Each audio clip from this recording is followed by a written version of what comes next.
Welcome, everybody, to The Bottom Line. Very excited to start a process and a friendship and a conversation which will be ongoing with Frank Gaffney. If you do not know Frank, Center for Security Policy, the work Frank is doing. And so we talk about national security and where are we at risk and what do we do and do we have a plan and all those questions that are coffee table conversations. Frank is the guy. So, Frank, welcome to The Bottom Line. Okay, it's a real privilege to be with you. Thank you. I appreciate all your work, the years and the effort. I'm just go straight for the jugular. What is your critical focus right now? What would you say on a logic ladder is priority number one within your scope?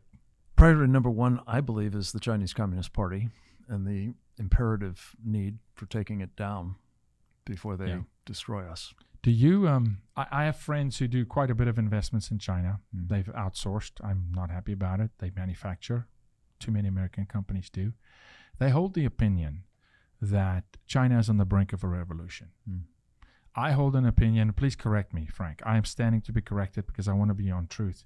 But if we were to leave them alone and not aid and not support, that they probably end up in a revolution because the people want to revolt. Is that far-fetched?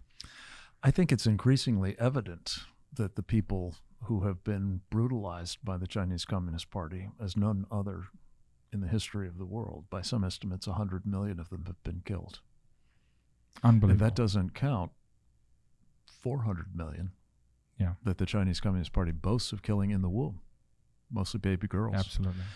Yeah. So what we've seen with the white paper protests and so on, which prompted Xi Jinping, I mean, don't take my word for it, it prompted Xi Jinping from insisting that there was going to be a permanent lockdown of China one day to a couple of days later saying it's over. We're not going to do that anymore. Yeah. Why? Because I think he felt the tremors of this volcanic eruption. Tremor is the word I wanted to use. There's a tremor, a murmur, a tremor, and sometimes the gasoline's there, it just needs a match. Yeah. But I would just say in response to your question, I don't think we should leave them alone.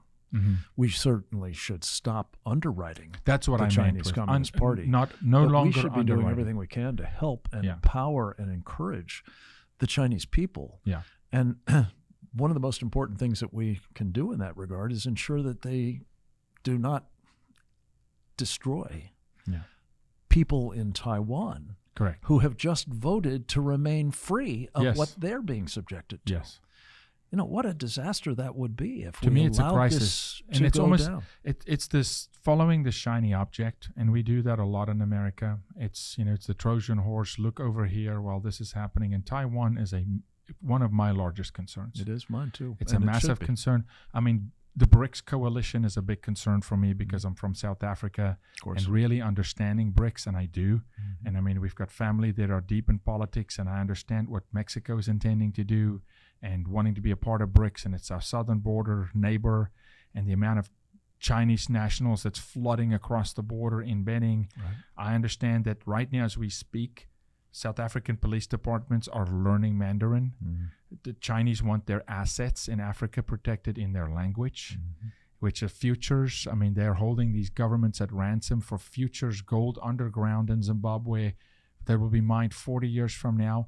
This is a serious concern for me. And then all that being said, you find out we sell land in Texas that have affiliation, 140,000 acres that have affiliations to the CCP. And we have contracts flying our power grids with drones. And that's what I meant with stop underwriting that process. You're 100% right. It's the single most important thing we can do, but one. And I think what surpasses that in importance is removing from positions of power and influence in this country what the Chinese call captured elites.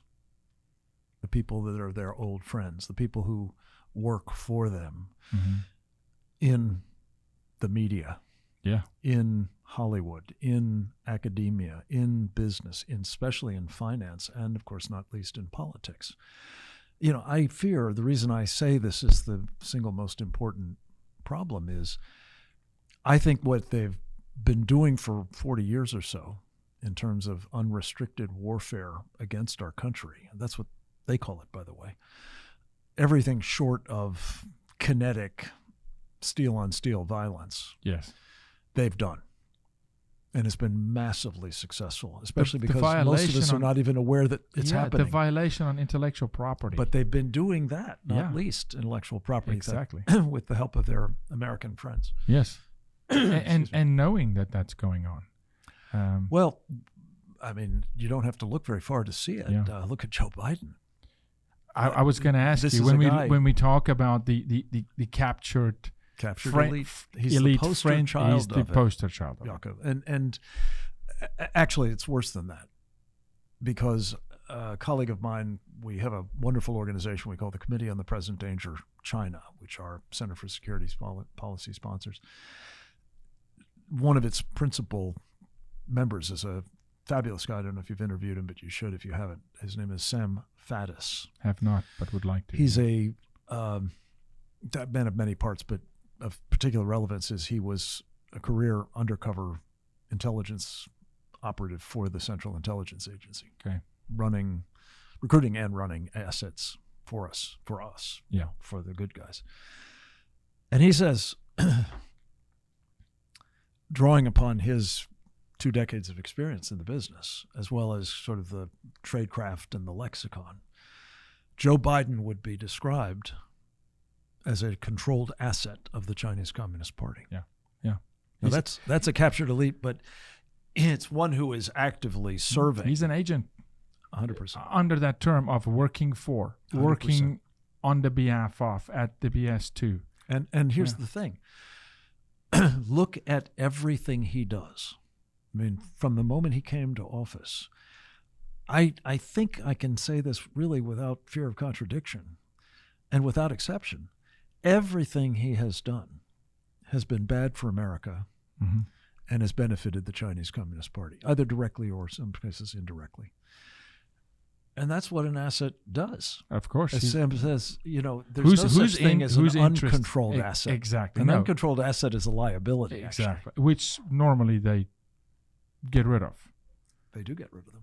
You get rid of liabilities. Any company, you get rid of your liabilities. You work away from liabilities. Heck, even football works away from liabilities. It's an asset. Control the asset. Make it work for me. And I believe that. I believe. And I have said this many times, and some people say, Jaco, that's harsh. It's treasonous. It is treason. It's treason. The commander-in-chief, day to day, and the think tank, and in closing here for today, the think tank behind him, and who is that think tank? Because I've come, Frank, and correct me again if I'm wrong, but I've come to believe that the things that we deem diabolical in our nation, that really erodes the fabric of the American culture and who we are as a nation, come from think tanks. And these think tanks proliferated into media and entertainment of controlled assets. And it's through this avalanche of, well, this is the voice of the people, and the politicians follow suit, and they're downstream of media and entertainment. But these think tanks, and I think we've seen an inversion where the politicians now actually could lead media and entertainment, where they actually, but who are these think tanks, behind and alongside the Joe Bidens, Barack Obama, Susan Rice, big banks? Well, look, I've been in the think tank business, I guess, in a fashion. Our organization was founded not to be really a think tank, but it's. But you can have good think tanks, and we need more good think tanks. What I think distinguishes the Center for Security Policy from particularly the bad ones is what we're about is action, not just admiring a problem or fulminating about it, but specifically to do it through partnership with other people. We call it the Special Forces and the War of Ideas. But look, the main function of most think tanks, and whether it's the Brookings Institution or whether it's the Carnegie Endowment or whether it's various national security themed groups that the left has conjured up, or some on the right, the American Enterprise Institute, the Heritage Foundation. Mostly what I think they do in terms of the kind of role, particularly the bad ones, is they provide a place where people can recycle. Cite one another. Well, no, physically recycled. Physically recycled the when people. Their administration ends, they go and they keep them in the system. Hunker down. They're very much still engaged, and then they cross-pollinate with their colleagues, and then when they get back in power, they're able to pull that stuff in. I think that's more what seems to me to be the power behind it, is that which is a mechanism of control. 100%. But the bigger point is that we are watching government, and whether it's the political overlay that comes and goes when presidents are appointed, or much more importantly, the permanent government, exercising a degree of power that I believe the founders of this country never contemplated and would be horrified at. And so the cross-pollination, as I say, with the think tanks is probably operating, but it's really that permanent bureaucracy, the deep state, some call it, the administrative state. I just think of it as the permanent government. That is there, agnostic of who occupies the seat in the White House. Well, not entirely. That's my question. They work against the people they don't support. I mean, I'll tell you a quick story, if I may. A colleague of mine who's based down here in Texas has been in the military for many years, retired, became a civil servant at senior level. And he said, during previous administrations, he would participate in these interagency meetings where all of the leadership of the various agencies at the civil servant level, not the political, would get together and they would talk and they would review, what the administration was doing and what they needed to do as civil servants to help advance it. And he said what was unprecedented in his experience was the attitude that was exhibited under the Obama-Biden administrations, 1 and 2. I think we're in 3. We are, yeah. But in furtherance of that agenda's policy, everybody was all in. They were doing their job. They were figuring out what their roles were and so on. But when Trump came to office, he said the first meeting that they convened under that new administration was absolutely extraordinary because people were simply saying, we're not going to do that. Mm-hmm. We're not going to do what the president orders, what we're directed to do by the elected government. In defiance. He said it was stunning to him. Mm. And I think that's what we've seen. And that's the administrative state's war on particularly Donald Trump. And that's what we can call the deep state or the permanent government, name it, whatever. And we're seeing systems like that supporting, like a Trudeau in Canada, and we see these guys who are all moving in that direction. We see what was released from the World Economic Forum, last week, and it's this groupthink method and mentality. Frank Gaffney, you do not want to miss more of Frank Gaffney. I want you to follow Frank. Go to the Center for Security Policy. Frank, where's the best place for people to support you? SecureFreedom.org is our mothership site. Yep. I'd also like, if I may, to talk a bit about what we try to do. Yeah. As you're doing now, to educate people about the sorts of problems that we're talking about, and hopefully we'll talk more about in our next visit. We have a program called Securing America, which is on Real America's Voice as a television program. It's on great network. 178 stations of the American Family Radio Network, including here in Dallas, 90.5, I believe it is. And this allows people to get access to information that we're working on, partnered as we do with the best people in the country. Much of it is stuff you will never hear through from media, anybody else. Yeah, even conservative media.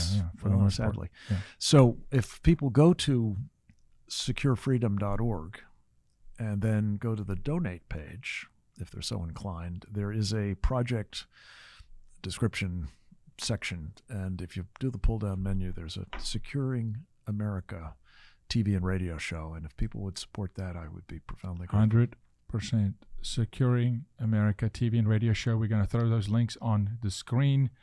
Frank, will you please come back for a I hate to have to leave. No, for a deeper conversation. I want to get granular with this. Good. Who's driving it? Who's perpetuating it? And how do we fix it? Proactive thinking forward. We need to start, I believe, in the conservative movement to not play for every 4 years, but start laying down 30, 40, 50-year strategy. Yeah.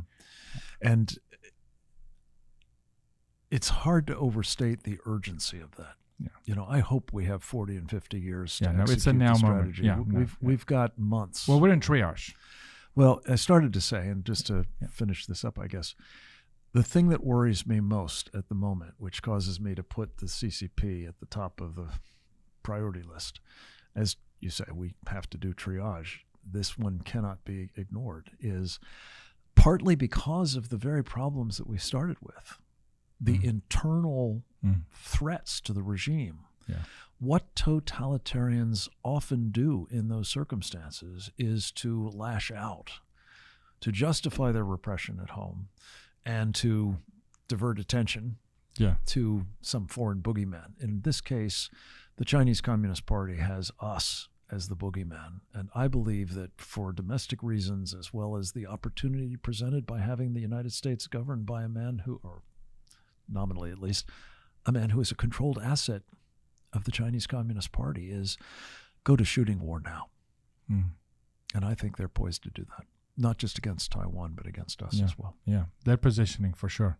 100%. Frank Gaffney, you do not want to miss when Frank comes back. Please like, share, spread this message, this word, visit the site, check out that program. Frank, we appreciate you for all you do. God bless you. God bless you. Thank you. See you guys next time.